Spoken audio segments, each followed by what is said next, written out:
আসসালামু আলাইকুম। আজকে আমরা কথা বলতে যাচ্ছি এমন একটা বিষয় নিয়ে যেটা কিন্তু নীরবে একদম চুপিসারে সারা দুনিয়ায় মানুষের জীবনের জন্য সবচেয়ে বড় হুমকি হয়ে দাঁড়িয়েছে।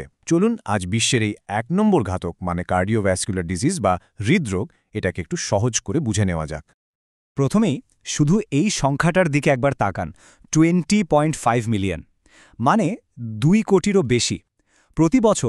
প্রতি বছর সারা পৃথিবীতে ঠিক এতগুলো মানুষ মারা যান শুধুমাত্র কার্ডিওভ্যাসকুলার ডিজিজের কারণে।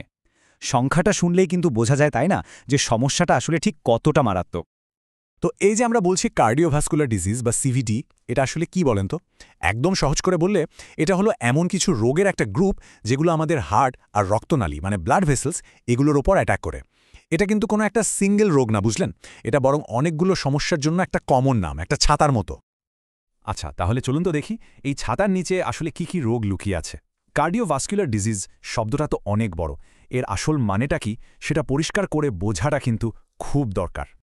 দেখুন, সবচেয়ে কমন যে রোগগুলোর মধ্যে পড়ে তার ১ নম্বরে আছে করোনারি আর্টারি ডিজিজ।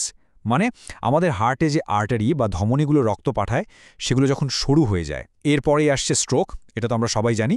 এটা অ্যাটাক করে আমাদের ব্রেনের রক্তনালীগুলোকে। হার্ট ফেলিয়ার হলো যখন হার্ট ঠিকমতো রক্ত পাম্প করতে পারে না, ওর শক্তি কমে যায়।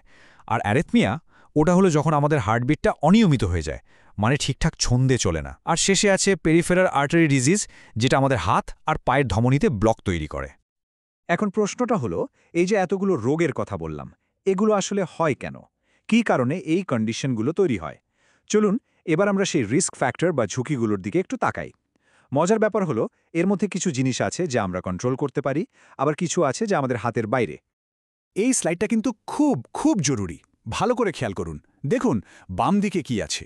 বয়স, আপনি ছেলে নামে, আপনার ফ্যামিলি হিস্ট্রি, এই জিনিসগুলো তো আর আমরা চাইলেই বদলাতে পারবো না, তাই না? কিন্তু আসল খেলাটা হলো ডান দিকে, ওই কলামটা দেখুন। High blood pressure, high cholesterol, smoking করা, উল্টো পাল্টা খাওয়া দাওয়া আর কোনোরকম শরীরচর্চা না করা, এই প্রত্যেকটা জিনিস কিন্তু আমাদের নিজেদের হাতে। আর ঠিক এখানেই লুকিয়ে আছে আমাদের সবচেয়ে বড় সুযোগটা। আচ্ছা, রিস্ক ফ্যাক্টরগুলো তো আমরা জানলাম, কিন্তু যদি সমস্যা শুরু হয়েই যায় তাহলে আমরা বুঝব কিভাবে? আমাদের শরীর কিন্তু প্রায়ই আমাদের সিগন্যাল দেয়, ওয়ার্নিং দেয়। চলুন এবার সেই সতর্ক সংকেত বা লক্ষণগুলো চিনে নেওয়া যাক।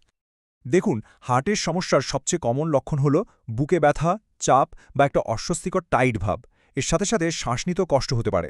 আবার অনেক সময় হাত বা পায়ে ব্যথা হয়, ঝিনঝিন করে বা ঠান্ডা লাগে। শুধু তাই না, ঘাড়ে, চোয়ালে বা পিঠে ব্যথা, সাংঘাতিক ক্লান্তি লাগা বা মাথা ঘুরে পড়ে যাওয়ার মতো অবস্থাও কিন্তু এর লক্ষণ হতে পারে। মনে রাখবেন, এই ধরনের কোনো সিগন্যাল পেলেই সেটাকে একদমই হালকাভাবে নেবেন না।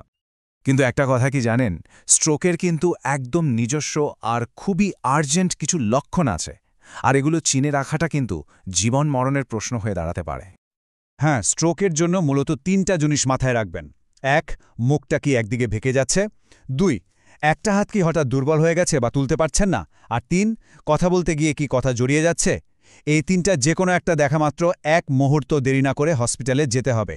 সময় এখানে সবথেকে দামি। এতক্ষণ ধরে এত সব ঝুঁকি আর লক্ষণের কথা শুনে হয়তো আপনার একটু ভয় লাগছে বা হয়তো হতাশ লাগছে। কিন্তু এবার একটা দারুণ আশার কথা শুনুন। এই যে সংখ্যাটা দেখছেন ৯০%, হ্যাঁ, প্রায় ৯০% পর্যন্ত সিভিডি বা হৃদরোগ কিন্তু প্রতিরোধ করা সম্ভব। কিভাবে? শুধুমাত্র আমাদের লাইফস্টাইল বা জীবনযাত্রায় কিছু ভালো পরিবর্তন এনে। এটা কিন্তু অসাধারণ একটা খবর, তাই না? তার মানে লড়াই করার সবচেয়ে বড় অস্ত্রটা কিন্তু আমাদের হাতেই আছে, আর সেটা হলো প্রতিরোধ বা প্রিভেনশন। তো চলুন এবার দেখে নিই কীভাবে আমরা নিজেদের হার্টের স্বাস্থ্যের কন্ট্রোলটা নিজেদের হাতে তুলে নিতে পারি। একটা সুস্থ হার্টের জন্য আপনার অ্যাকশন প্ল্যান কিন্তু একদমই কঠিন কিছু না। ১. স্বাস্থ্যকর খাবার খাওয়ার অভ্যাস করুন, মানে খাবারে লবণ, চিনি আর খারাপ ফ্যাটের পরিমাণ কমান। ২. নিয়মিত শরীর চর্চা করুন, বসে থাকা জীবনযাপন কিন্তু একটা বড় রিস্ক। ৩. তামাক আর অতিরিক্ত অ্যালকোহলকে পুরোপুরি না বলুন। আর ৪. নিয়মিত ডাক্তারের সাথে কথা বলে নিজের ব্লাড প্রেশার, কোলেস্টেরল আর ব্লাড সুগারটা চেক করুন আর নিয়ন্ত্রণে রাখুন। তো আমরা পুরোটাই দেখলাম, আর এটা এখন পরিষ্কার যে প্রতিরোধের ক্ষমতাটা কিন্তু আমাদের নিজেদের হাতেই। তাহলে আমার শেষ প্রশ্নটা আপনার কাছে, এই যে এত কিছু জানলেন, এই শক্তিটাকে কাজে লাগিয়ে আজ থেকে আপনি নিজের জীবনে কোনো একটা পরিবর্তন আনার সিদ্ধান্ত নিচ্ছেন? একটু ভাবুন, আপনার নেওয়া একটা ছোট্ট পদক্ষেপই কিন্তু আপনার সুস্থ জীবনের দিকে একটা বিশাল বড় লাভ হতে পারে।